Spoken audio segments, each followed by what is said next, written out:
ಆಯ್ತು.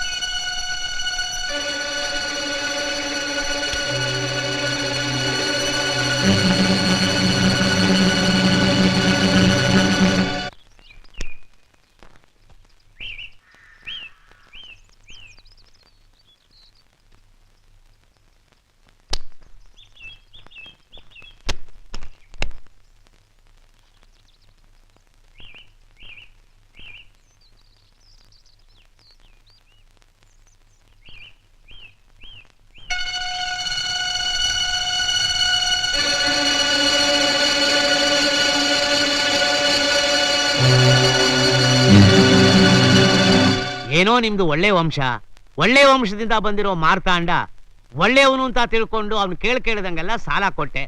ಅದನ್ನ ತೀರ್ಸ್ಬೇಕನ್ನೋ ಪರಿಜ್ಞಾನ ಬೇಡ ಅವನಿಗೆ. ಏನಮ್ಮ, ಕಂಡಾಗ ಹಣ ಕೇಳೋಣ ಅಂತ ಅಂದ್ರೆ ಎಲ್ಲಿ ಮೇಲ್ ಬಿದ್ದು ಹೊಡಿತಾನೋ ಅನ್ನೋ ಭಯ.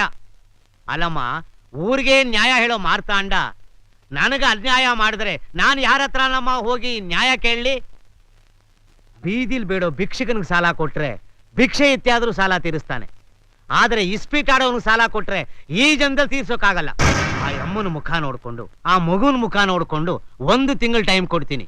ಅದ್ರೊಳಗಡೆ ಏನಾದ್ರೂ ಅವನು ಸಾಲ ತೀರಿಸ್ಲಿಲ್ಲ ಅಂತಂದ್ರೆ ಅವ್ನು ಇಸ್ಪೀಟ್ ಆಡೋ ಜಾಗಕ್ಕೆ ಹೋಗಿ ಪಂಚಾಯಿತಿ ಸೇರಿಸಿ ನಿಮ್ ವಂಶದ ಮಾನ ಮರ್ಯಾದೆ ಎಲ್ಲ ಹರಾಜ್ ಹಾಕ್ಬಿಡ್ತೀನಿ. ಹುಷಾರ್.